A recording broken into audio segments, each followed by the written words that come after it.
امریکہ اور ایران کے درمیان مستقل جنگ بندی کے لیے پاکستان کی کوششیں۔ ایران نے مذاکرات کے لیے نئی تجاویز پاکستانی ثالثوں کے ذریعے امریکہ کو بھیج دیں۔ ایران کے سرکاری میڈیا کی تصدیق۔ اس سے پہلے بھیجی جانے والی ایران کی تجاویز میں جنگ کا خاتمہ اور حملے دوبارہ نہ کرنے کی ضمانت مانگی گئی تھی۔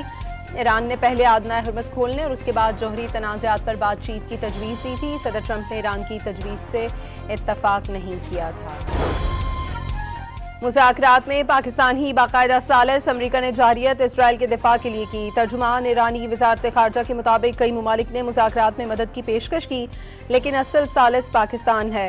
دوبارہ مذاکرات کا فیصلہ ہوا تو باضابطہ طور پر سب کو آگاہ کریں گے۔ اسماعیل بقائی نے ایرانی جہاز پر امریکی قبضہ سمندری قزاقی قرار دے دیا۔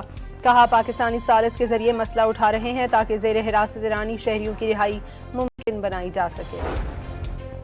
ایران جنگ جاری رہے گی یا نہیں، صدر ٹرمپ کے پاس فیصلے کا آج آخری دن۔ کانگریس سے منظوری کے لیے 60 روزہ آئینی مدت آج ختم ہو جائے گی۔ صدر ٹرمپ کے پاس کانگریس سے منظوری کے لیے 30 دن کی توسیع لینے کا اختیار موجود ہے۔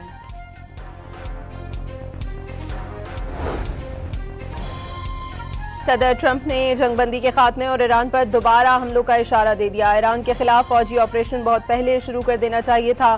امریکی صدر کی صحافیوں سے گفتگو۔ ایران معاہدے کے لیے بے تاب ہے، کہا امریکہ نے ایران کی 90% میزائل فیکٹریاں تباہ کر دیں۔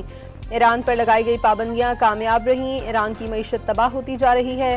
ایرانی قیادت کے حوالے سے بھی غیر یقینی صورتحال بھی ایک بڑا مسئلہ ہے، کیونکہ کسی کو معلوم نہیں کہ وہاں اصل لیڈر کون ہے۔ امریکی صدر کا ایک بار پھر وزیر اعظم پاکستان کا تذکرہ۔ شہباز شریف کا کہنا ہے کہ انہوں نے 3 سے 5 کروڑ انسانوں کی جانیں بچائیں۔ ٹرمپ نے ایک بار پھر پاک بھارت جنگ سمیت 8 جنگیں رکوانے کا کریڈٹ لے لیا۔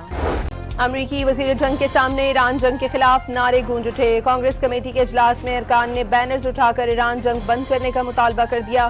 جنگ میں $25 ارب پھونک دیے گئے۔ امریکی عوام مہنگے تیل اور گیس کی وجہ سے پریشان ہیں۔ ایران میں شہریوں کو ہلاک کیا گیا۔ کیا یہ امریکہ کی جنگی حکمت عملی ہے؟ ڈیموکریٹ سینیٹرز کی امریکی وزیر دفاع پیٹ ہیگزٹ پر چڑھائی۔ ایرانی وزیر خارجہ نے ایران کے خلاف جنگی اخراجات سے متعلق پینٹاگون کا دعویٰ مسترد کر دیا۔ صدر ٹرمپ کی حکومت اور اسرائیلی وزیر اعظم نیتن یاہو کی جانب سے شروع کی گئی کارروائی کا اصل معاشی بوجھ کہیں زیادہ ہے۔ امریکہ کو اب تک تقریباً $100 ارب کا نقصان ہو چکا، جو سرکار دعووں سے 4 گنا زیادہ ہے۔ ہر امریکی گھرانے پر ماہانہ تقریباً $500 کا اضافی بوجھ پڑ رہا ہے۔ اسرائیل فرسٹ کا مطلب امریکہ لاسٹ ہوتا ہے، عباس اراغچی کا ایکس پر پیغام۔ ایرانی صدر مسعود پزشکیان نے بحری ناکہ بندی فوجی کارروائیوں کی توسیع قرار دے دی۔ دنیا نے ایران کی برداشت اور امن پسند فطرت کا مشاہدہ کر لیا۔ ایرانی قوم اپنی استقامت اور آزادی کی قیمت چکا رہی ہے۔ غیر منصفانہ روش کا تسلسل ناقابل برداشت ہے، ایرانی صدر کا بیان۔ تہران میں مشتبہ ڈرونز اور چھوٹے ایئرکرافٹ کی آمد پر ایئر ڈیفنس سسٹم فعال ہو گیا۔ ایرانی خبر ایجنسی تسنیم نیوز کے مطابق وسطی، جنوبی اور مغربی شہر کے کچھ حصوں میں چھوٹے طیاروں اور جاسوس ڈرونز کو نشانہ بنایا گیا۔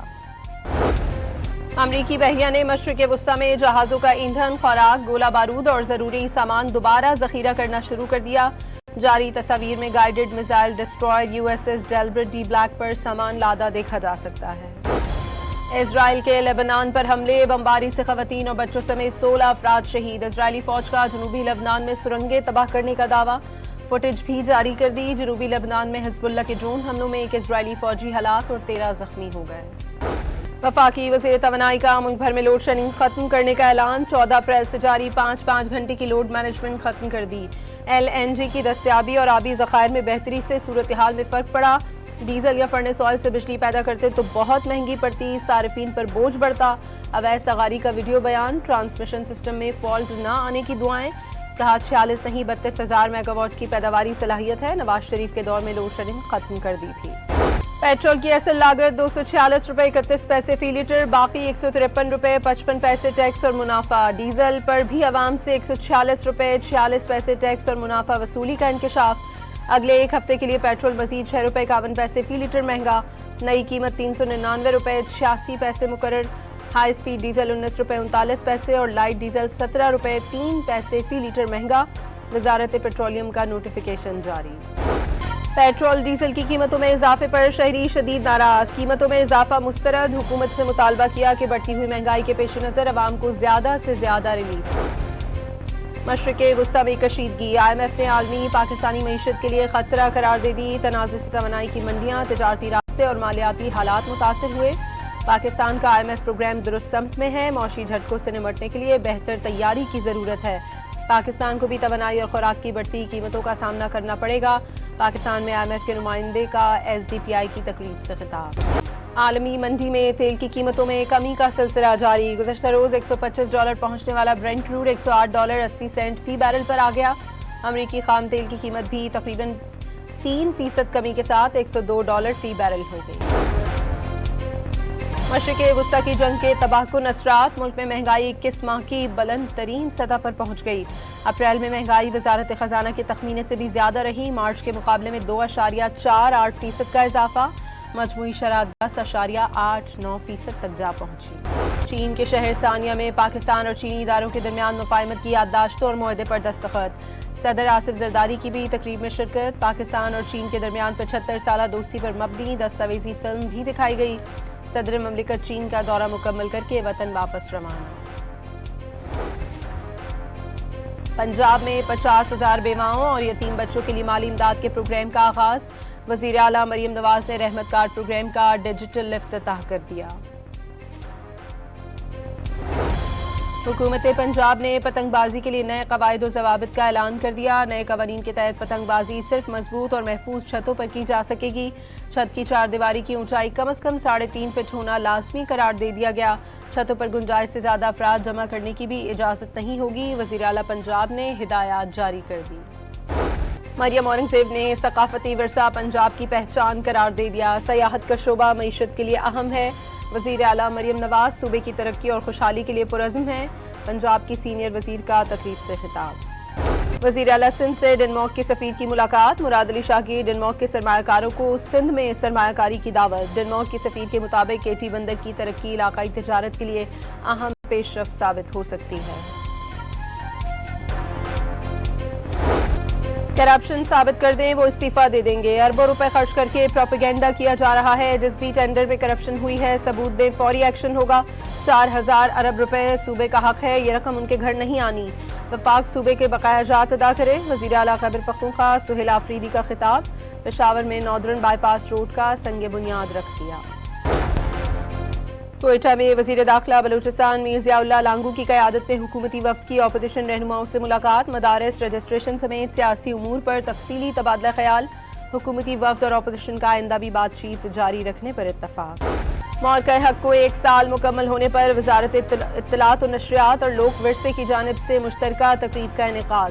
پاکستان نے اللہ تعالیٰ کی مدد سے چند گھنٹوں میں بزدل اور مکار دشمن کو گھٹنے ٹیکنے پر مجبور کر دیا۔ مورکہ حق اور آپریشن بنیان مرصوص میں کامیابی سے دنیا بھر میں پاکستان کو عزت ملی، وزیر اطلاعات عطا تارڑ کا خطاب۔ مورکہ حق اور بنیان مرصوص کی پہلی سالگرہ کی مناسبت سے ساہیوال میں استحکام پاکستان ریلی، تمام مکاتب فکر کے علماء، عقیدتی برادری کے رہنماؤں، تاجروں اور شہریوں کی بڑی تعداد شریک ہوئی۔ افواج پاکستان اور فیلڈ مارشل عاصم منیر کی قیادت میں بھرپور اعتماد کا اظہار۔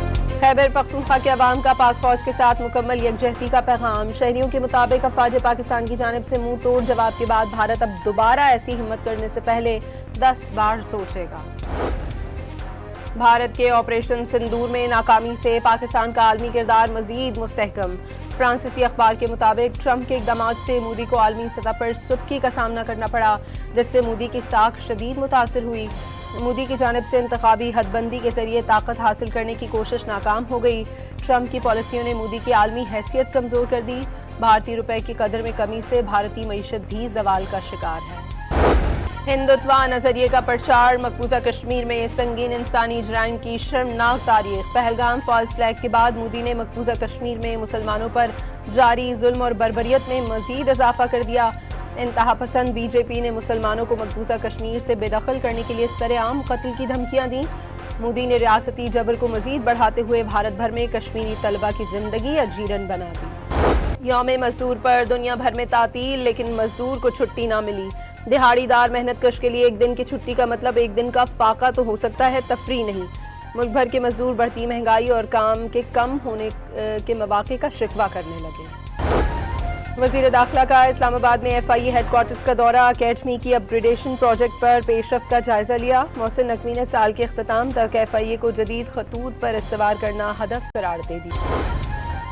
قبائلی سردار شناختی کارڈ ڈومیسائل کی تصدیق کے اہل نہیں، قانون کے مطابق سرداری نظام 1976 میں ختم ہو چکا ہے۔ وفاقی آئینی عدالت کا سرداری نظام اور شناختی دستاویزات کی تصدیق پر فیصلہ۔ ساہیوال کے چک بشیرہ میں گھر سے 2 کم عمر بھائیوں کی لاشیں ملی ہیں، پولیس نے بچوں کی والدہ کو تفتیش کے لیے حراست میں لے لیا۔ لاہور میں شمالی چھاونی کے علاقے سے اغوا ہونے والا 3 سالہ بچہ موسیٰ راولپنڈی سے بازیاب، اغوا کار 3 خواتین کو گرفتار کر لیا گیا۔ اسرائیل نے غزہ جانے والے امدادی فلوٹیلا کے گرفتار ارکان کو واپس یونان بھیجنے کا فیصلہ کر لیا۔ وزیر خارجہ اسحاق ڈار کی بین الاقوامی پانیوں میں گلوبل سموتھ فلوٹیلا کو روکے جانے اور اس میں سوار کارکنوں کی گرفتاری کی شدید الفاظ میں مذمت۔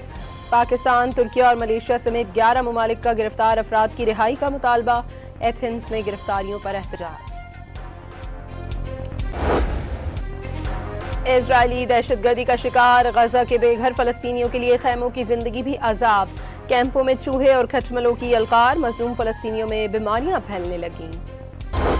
پاکستان سپر لیگ سیزن 11 کا دوسرا ایلیمنیٹر میچ، اسلام آباد یونائیٹڈ کی حیدرآباد کنگز مین کے 187 رنز ہدف کے تعاقب میں بیٹنگ جاری، جیتنے والی ٹیم اتوار کو پشاور زلمی سے فائنل کھیلے گی۔